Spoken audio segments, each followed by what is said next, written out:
사랑이 많으신 하나님 아버지 감사합니다. 오늘도 예레미야 13장부터 30장까지 성경 퀴즈를 풀고 하나님의 말씀을 더 가까이 나아갈 수 있게 하시니 감사드립니다.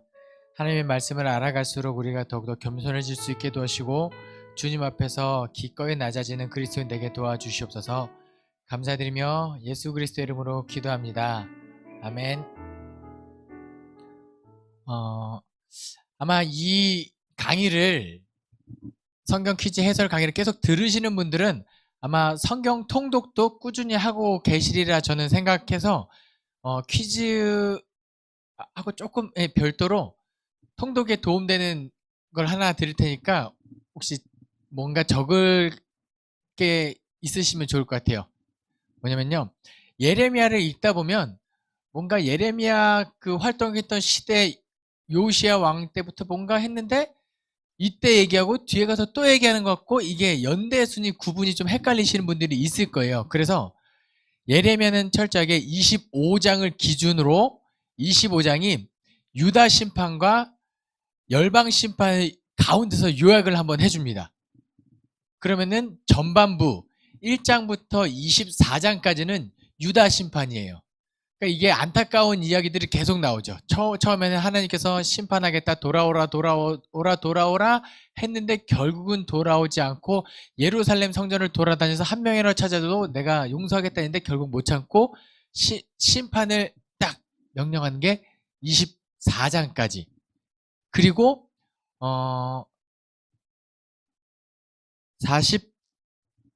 47장부터 뒷부분까지는 46장부터 뒷부분까지는 열방 심판에 대한 이야기가 나옵니다. 그러니까 예레미야도 꺽쇠 구조처럼 가운데로 나아가는 거예요. 앞에 유다 심판 이야기하고 열방 심판을 하는 게 예레미야는 뒷부분에서는 열방 심판 이야기하고 그러면 25장에서 두 가지를 요약한다 그랬잖아요. 그거 이제 두 단락을 쭉 빼고 그러면은 26장부터 45장까지는 어떤 이야기냐? 그 예레미야에 대한 또 구체적인 이야기들이 쭉 나오는 거예요. 구조가. 그런데 내용이 어디로 쭉 들어가면 30장, 31장, 32장, 33, 30, 31, 32 뭔가 이상하죠? 30, 31, 32, 33장까지인가? 그 가운데로 나가요. 그 가운데 이야기를 들으면 뭐냐면 회복의 말씀을 이야기하고 있어요. 그러니까 예레미야가 하나님께서 진노하셨고 심판하시는데 궁극적으로 하고 싶은 이야기는 뭐냐? 회복을 이야기하는 거예요. 네. 다음 주 이제 예레미야 31장에 가면은 거기에 대한 이야기 구체적으로 나올 텐데요. 그때 가서 다음 주에 한번 이야기하는데 궁극적으로 예레미야가 하고 싶은 이야기는 심판 다 하고 혼날 것 다 혼나고 치료받을 것 다 치료받고 다 연단 받아서 다시 순전한 하나님의 백성으로 나오는 것을 예레미야는 이야기하고 있다. 근데 전반부 유다 심판, 열방 심판 그 사이로 또 쭉 들어가는 과정 속에서 여기 혼나고 저기 혼나고 예레미야의 순환, 예레미야의 고난, 하나님의 탄식 이런 것이 또 반복돼서 나오지만 그 30, 31, 32장까지 해서 뭔가 하나님의 구원 계획으로 예레미야는 나아가고 있다. 이렇게 생각하시고 통독을 이제 해보시면 내용이 더 확연하게 들어오실 수 있다는 거 보겠습니다. 혹시 너무 시간이 없으신 분들은 25장을 먼저 쫙 읽고 예레미야를 읽고 예레미야 지금 이런 내용이구나 하고 앞에 전반부 읽고 후반부 읽고 그 다음에 26장부터 45장까지 다시 한번 읽어보시면 내용이 더 잘 들어오실 것 같습니다. 그럼 이제 1번 문제부터 다시 한번 풀어보겠습니다. 여호와께서 예레미야에게 배띠를 어느 물가에 감추라고 명령했나요? 네, 유브라데 강. 유브라의 강. 하나님께서 말씀하시죠. 야, 배띠를 새 거를 사다가 유브라데 강가의 돌 밑에다가 넣어놔라. 그래서 시키는 대로 했죠. 그러니까 얼마 시간이 지나가서 다시 찾아보니까 그 띠가 어떻게 됐죠?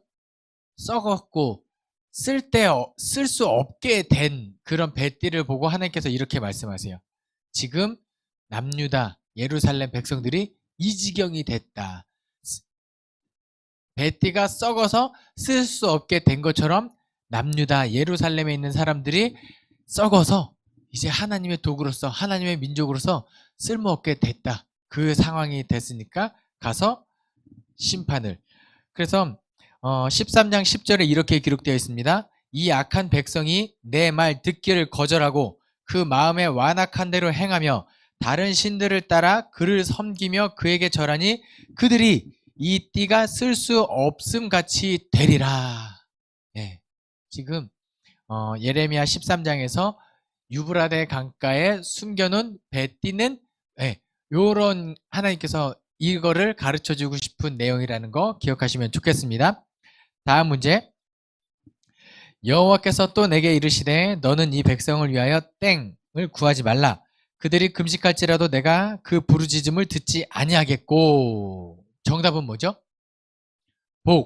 복을 구하지 말라 이거예요. 복을 구하지 말라. 지난주 성경 퀴즈 해설에서도 말씀드렸는데 이 예레미야에서 가장 슬픈 단락 중에 하나 이거예요. 선지자가 하나님의 화가 났을 때 하나님의 진노를 막아서기 위하여 정말 그 하나님을 칭찬하고 하나님을 영화롭고 높고 그 엄청난 분이 고작 이런 사람들 때문에 화를 내면은 이방 사람들이 뭘 하겠습니까? 이게 모세가 이런 식으로 하나님의 그 진노를 막았었거든요. 그런데 예레미야에게 하신 말씀이 구하지 마라. 예. 복을 구하지 말라. 내가 그들이 그렇게 기도해도 내가 듣지 않겠다. 그러니까 뭐냐면 하나님은 이제 심판을 확정했어요. 그리고 이제 이제 메스를 들기로 했는데 갑자기 부모가 와서 제발 막 이렇게 하면은 마음이 어떻겠어요? 이거 어떻게 하긴 해야 되는데 마음이 슬프고 또 하긴 해야 되는데 잘못했다 그러면은 이거 봐줘야 되나 또 이런 마음도 들고 하니까 이제 하나님이 그 슬픈 마음 이제 구하지 말라. 그리고 이런 마음도 있어요. 나중 가면 해라. 마음대로 선지자들 마음대로 예스겔 이사야 가면 왜 해라. 구해라. 어차피 쟤네 안 들을 거니까. 이렇게까지 이제 포기 상태까지 가는 이스라엘 백성들의 마음 그 상태도 나중에 볼 수 있을 텐데 하나님 말씀 내가 듣지 않겠다. 14장 13절에 가면은 이 부분에 가면 거짓 예언자들이 계속 평강을 또 이야기해요.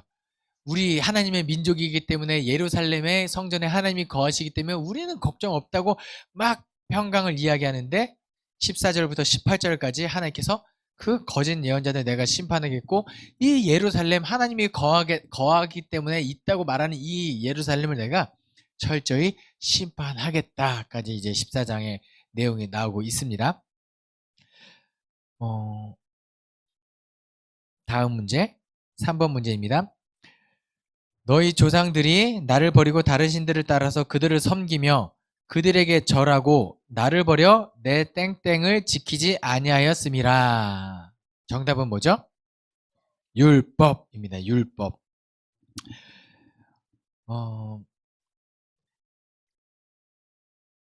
구약 성경에 아주 제일 기준이 되는 게 어디 책이냐라고 물으신다면 창출, 레위신, 모세, 오경 이것을 두 글자로 줄여서 율법이에요. 그래서 이 율법을 지키면 너희가 잘 지키면 들어와도 복을 받고 나가도 복을 받고 여호와를 그렇게 경외하면 내가 잘 천대까지 복을 베풀겠다. 그런데 그렇지 않으면 그래서 율법이 기준이에요. 근데 여기서 뭐라고 얘기하죠? 내 율법을 지키지 않았다. 그러니까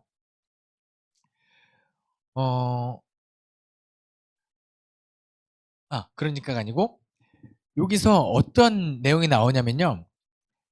16장에서 이제 하나님께서 심판하시잖아요. 바벨론 손을 이끌어서 다 하면은 성문은 회파되고 성벽은 무너지고 사람 다 죽어 나가기 시작할 거예요.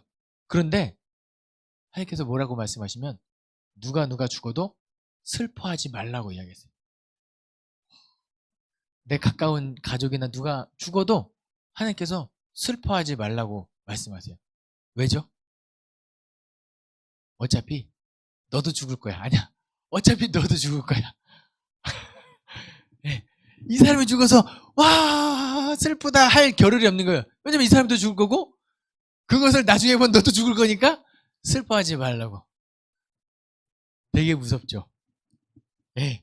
나중에 천국 가서 만나기 때문에 우리가 막 천국에서 만나보자 그날 이거 아니에요. 이거 아니에요. 지금 여기는 그렇게 화기애애한 분위기가 아닙니다.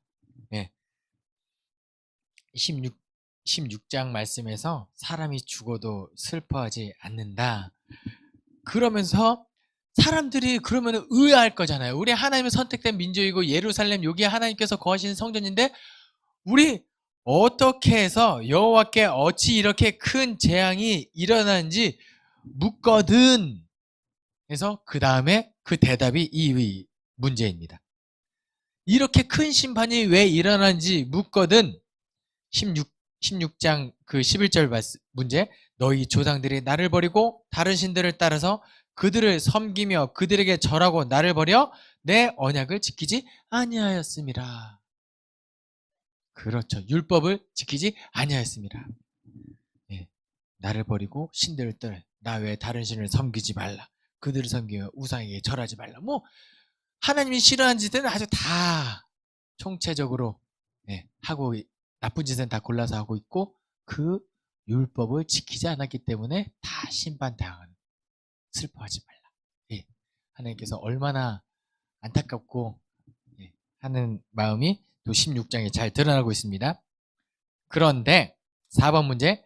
나는 땡땡의 직분에서 물러가지 아니하고 주를 따라 싸우며 재앙의 날도 내가 원하지 아니하였음을 주께서 아시는 바라.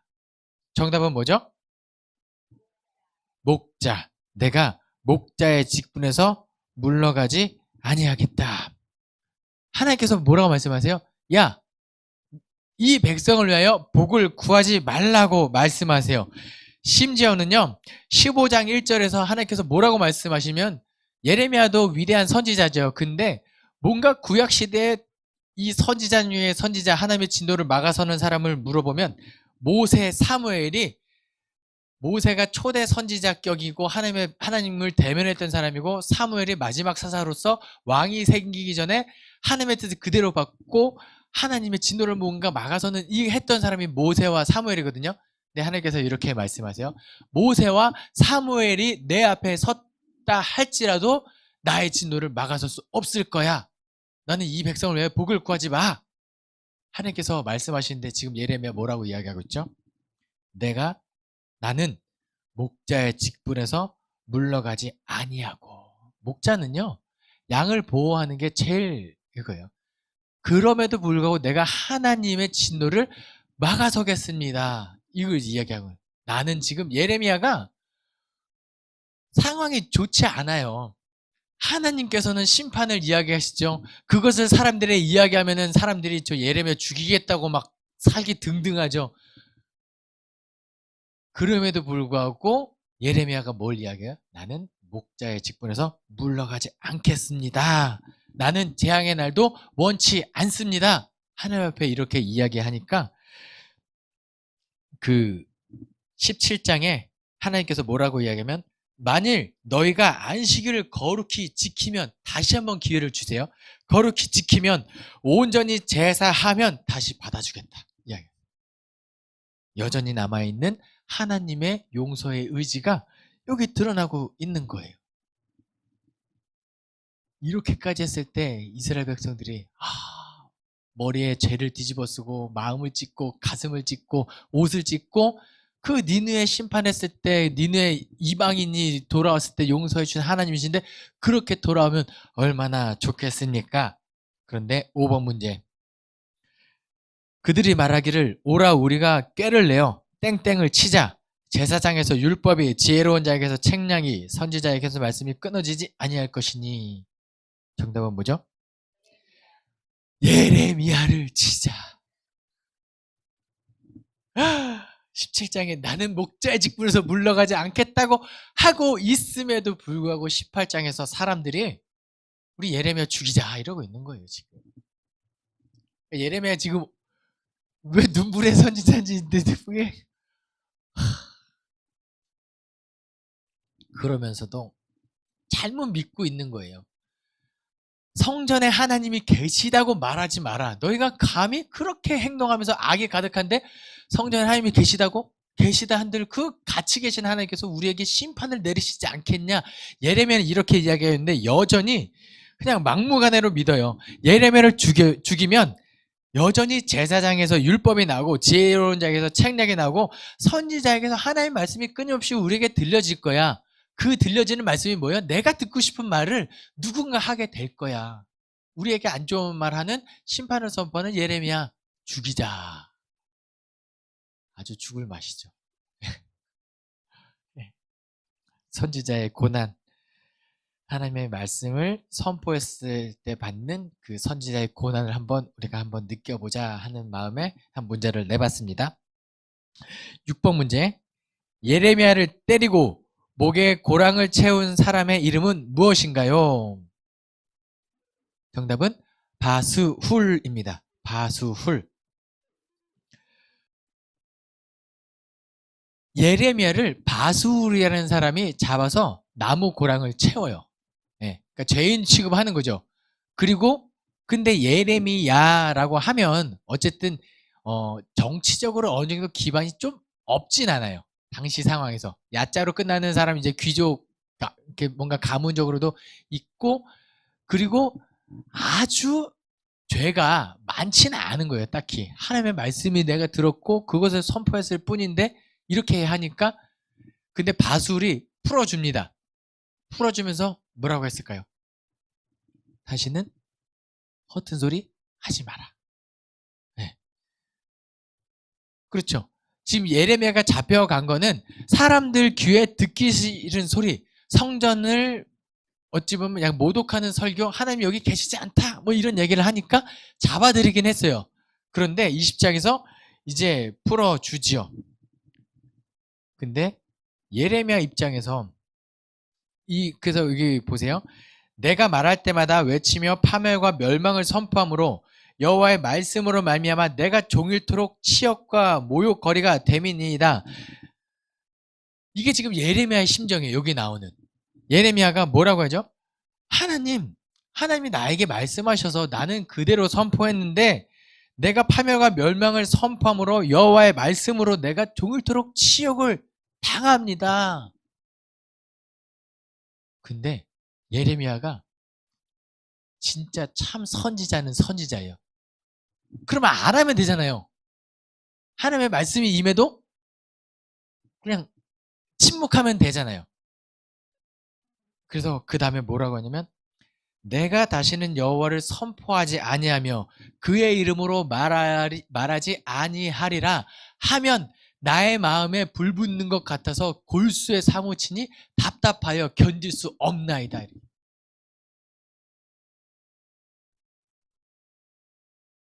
그 말씀이 들어왔는데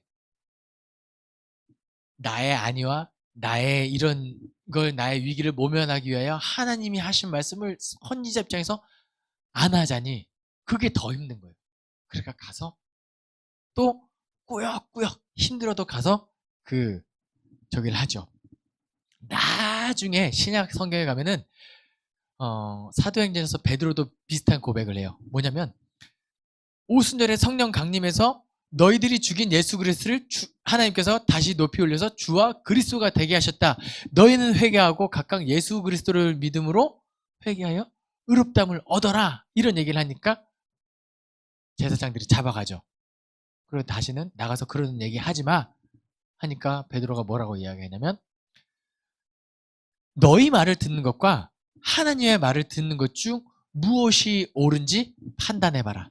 나는 하나님의 말을 듣도록 하겠다 하면서 다시 가서 그 담대하게 전파하는. 그렇죠. 지금 예레미야가 고난이 있지만 하나님의 말씀을 선포하지 않는 것이 더 힘들기 때문에 기꺼이 나가서 또 어쩌면 하나님이 구해주겠다고 계속해서 소망을 보여주기 때문에 나가서 선포하지 않나 싶기도 합니다. 다음 문제 7번 너희를 애워싼 땡땡에게서 나가서 항복하는 자는 살 것이나 그의 목숨은 전리품같이 되리라. 정답은 뭐죠? 갈대아인입니다. 갈대아인. 갈대아인은요, 딴 사람 아니에요. 그냥 바벨론 사람들을 그냥 갈대아인이라고 이야기합니다. 에어컨 좀 꺼지. 예. 예레미야의 예언은 이거예요. 초반에는 돌아오라. 내 백성 이스라엘아, 이제 돌아와라. 하나님의 백성으로 돌아와라. 아니까 심판하겠다. 그러면 보세요. 하나님의 진노로 말미암아 이제 그 바벨론 사람에게 침략당하고 멸망당하는 게 하나님의 심판의 내용이에요. 그럼 그것을 피해를 최소화해야겠죠. 그 방법이 뭐죠? 항복이에요. 나가서 보세요. 쳐들어옵니다. 나도 죽자고 달려들면 갈대아 사람도 피해를 입겠죠. 그럼 갈대아 사람도 자기네가 피해 입고 우리 가족들이 누가 죽으면 눈이 뒤집히겠죠. 그러면 이제 예루살렘이 함락된 다음부터는 아무것도 보이지 않아요. 이성이 남아나지 않고 사람들을 본인대로 잡아 죽이겠고 뭐 이렇게 되는 거예요. 이것을 단편적으로 보여주는 얘가 시드기야, 마지막 왕 시드기야. 왕이에요. 그다 한나라 왕인데 이 사람 어떻게 되냐면 사로잡혀서 아들들이 보는 앞에서 두 눈이 뽑히고 결박당해서 바벨론으로 끌려와요. 한나라 왕이. 그러면은 다른 사람들은 말도 못하게. 그러니까 예레미야가 시드기야에게 뭐라고 하냐면 왕이시여 항복합시다. 항복하십시오. 당신은 좀 고초를 당하겠지만 남아있는 이 무지한 백성들, 어린아이, 갓난아이들, 약자들, 죄 없는 백성들을 살려야 하지 않겠습니까? 항복하십시오. 그런데 어떻게 하죠? 항복하지 않습니다. 결국은 갈대아인에게 항복해라 했는데 결국은 항복하지 않았다는 거. 안타까운 사실이죠. 자, 8번 문제. 여기서 잠시만요. 너희를 애워싼 갈대인에게 나가서 항복하는 자는 살 것이나 그의 목숨은 보세요. 전리품같이 되리라. 여기에 미약하지만 희망이 있어요. 뭐냐면 전리품같이 된다는 게 이게 희망이에요. 전리품은요. 내가 획득해서 가져가는 거거든요. 거기서 다 때려 부수는 게 아니라 전리품은 내가 가지고 가는 거예요. 뭐냐면 항복하면 그렇죠. 포로로 끌려가잖아요. 그러면 이제 그 땅, 구약 성경에서는요, 사람이 죄를 지면 땅이 더럽혀진다는 개념이 있거든요. 그래서 그 땅을 깨끗하게 하기 위하여 그 사람을 치워버리는 거예요. 이게 땅이 정화하는 과정이에요. 이게 예레미야에서는 70년이 걸린다 그랬죠. 그럼 싹을 다 없어지잖아요. 그럼 시작은 어떻게 해야 되죠? 남은 자들이 있죠. 그게 이제 전리품으로 끌려간 포로들이. 그게 남은 자 사상인데 여기 항복하면 이 가운데서도 누군가는 전리품 같이 돼서 그들이 70년 만에 거기서 민족을 이루고 다시 돌아오게 한 게 하나님의 계획이 여기. 근데 항복 안 하니까 남은 자들이 좀 줄어들긴 하겠죠. 다음 문제입니다. 내가 내 양떼에 남은 것을 그 몰려갔던 모든 지방에서 모아 다시 그 우리로 돌아오게 하리니 그들의 땡땡할 것이며. 뭐죠? 생육이 번성. 이 하나님의 그 마지막 남은 희망의 메시지 이거예요. 남은 자 사상. 근데 이 내용제가 생육이 번성. 이번 주 찬양 예배 그 영상으로 들으신 분들은 이게 광고가 되면 안 돼. 하나님께서 구원을 약속하실 때 창세기 1장 27절에 말씀하세요. 뭐죠? 하나님이 자기 형상 곧 하나님의 형상대로 사람을 창조하시되 남자와 여자를 창조하시고 하나님이 그들에게 복을 주시며 하나님이 그들에게 이르시되 생육하고 번성하여 땅에 충만하라 이거예요. 내가 생육하고 번성하게 해주겠다는 거예요. 죄가 있지만 다음 대대를 이을 수 있도록 너희를 살려주겠다가 하나님의 언약의 핵심이에요. 다행이죠. 유겸이가 태어날 수 있는 건 제가 없어서가 아니에요. 제가 있음에도 불구하고 제 작은 사망임에도 불구하고 하나님이 긍휼히 여기시고 나를 살려주셨기 때문에 제 아들이 태어난 거예요. 이 개념이 구원의 원리. 그런데 하나님께서 다시 생육이 번성하게 하겠다. 내가 너희를 구원하겠다. 이 약속이 예레미야 23장에 나온다는 거. 다음 문제입니다. 하나님께서 예레미야에게 어느 뜰에 서서 유다 백성들에게 하나님의 뜻을 선포하라고 이야기하고 있나요? 정답은 여호와의 성전입니다. 여호와의 성전. 보세요. 이게 예레미야 7장에서 성전 설교, 제가 핵심이라고 지난번 강의 때 말씀드렸어요. 성전에서 이게 성전이라고 이야기하지 마라. 예루살렘에 하나님이 거한다고 그렇게 막연하게 믿지 마라가 예레미야의 핵심인데 왜 여기 뒤에 또 나오네? 제가 말씀드렸죠. 1장부터 24장까지 한 달락으로 유다 심판 빼고 25장에 요약하고 26장에 다시 한번 예레미야 이야기가 다시 나오는 거예요. 예레미야 핵심은 뭐예요? 성전 설교. 성전에서 이제 대놓고 이제 사람들이랑 싸우죠. 성전에서 이렇게 이야기했을 때 사람들이 예레미야 죽이자고 난리가 납니다. 성전에 있던 사람들이 이게 왜 성전 모독죄로 그냥 잡아 즉결 처분 가능한 거예요. 스데반이 왜 죽었어요? 스데반 설교할 때 성전을 모독해서 사도 바울이 내가 저 사람들을 돌로 쳐라. 저 사람을 돌로 쳐라. 내가 보증이 되겠다. 사람들이 사도 바울 앞에, 그때 사울이었죠. 사울 앞에 옷을 걷어서 다 놔요. 저 사람이 죽이는 거에 죄가 있는 것이 사도 사울에게 모든 책임이 있고 돌로 치는 사람들은 무죄하다. 그래서 성전을 모독해서 죽은. 그러니까 예레미야도 지금 비슷한 상황이에요.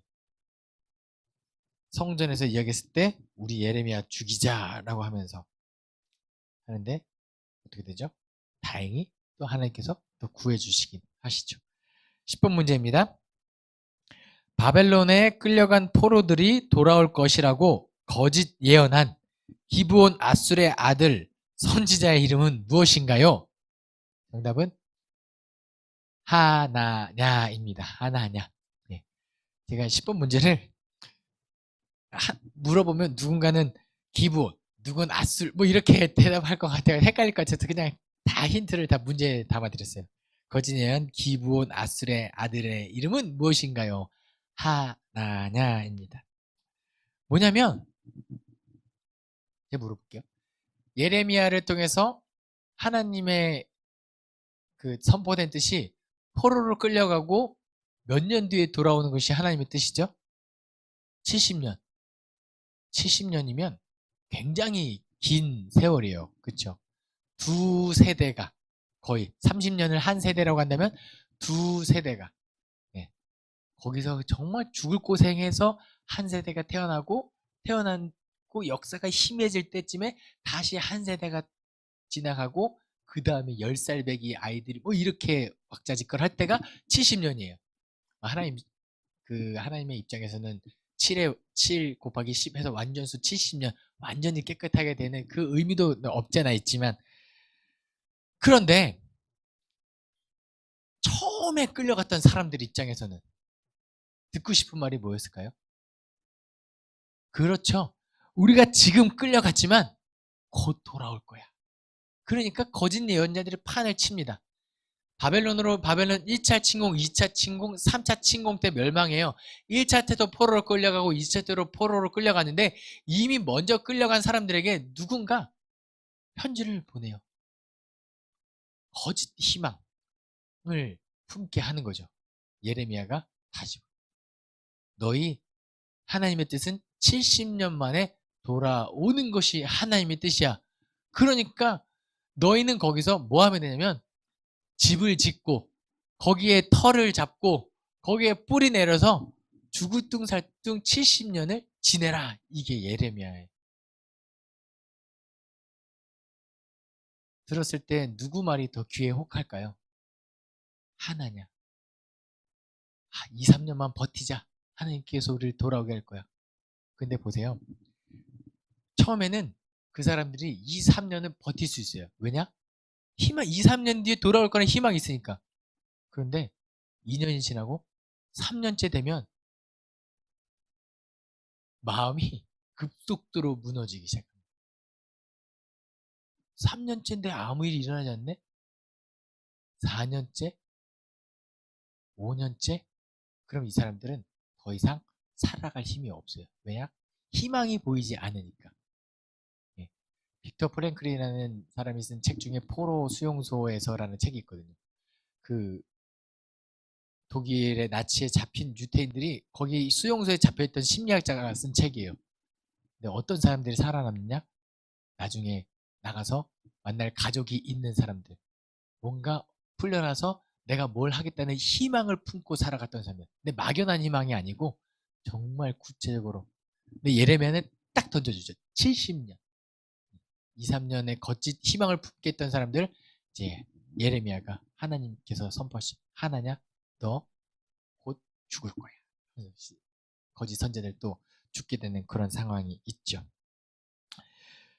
어쨌든 이제 예레미야 13장부터 30장까지 쭉 살펴봤을 때 계속해서 아직은 안타까운 이야기만 계속 나타납니다. 물론 중간중간 하나님께서 보여주는 희망들이 있고 회복의 메시지들이 있지만 중요한 것은 하나님께서 지금 화가 많이 나셨고 하나님께서 돌아오기를 촉구하는 그 하나님의 심정을 우리가 예레미야를 통해서 조금은 헤아릴 수 있었으면 좋겠습니다. 기도하겠습니다. 사랑이 많으신 하나님 아버지 감사합니다. 오늘 또 예레미야 말씀을 통하여 우리에게 하나님의 뜻을 잘 알려주시니 감사드립니다. 하나님, 우리가 일생을 살아가면서 하나님의 뜻을 모른 척하지 않게 도와주시고 우리에게 밝히 드러난 하나님의 뜻대로 살아가기 위하여 주님 앞에 나아갈 수 있게 하여 주시옵소서. 감사드리며 예수 그리스도 이름으로 기도합니다. 아멘.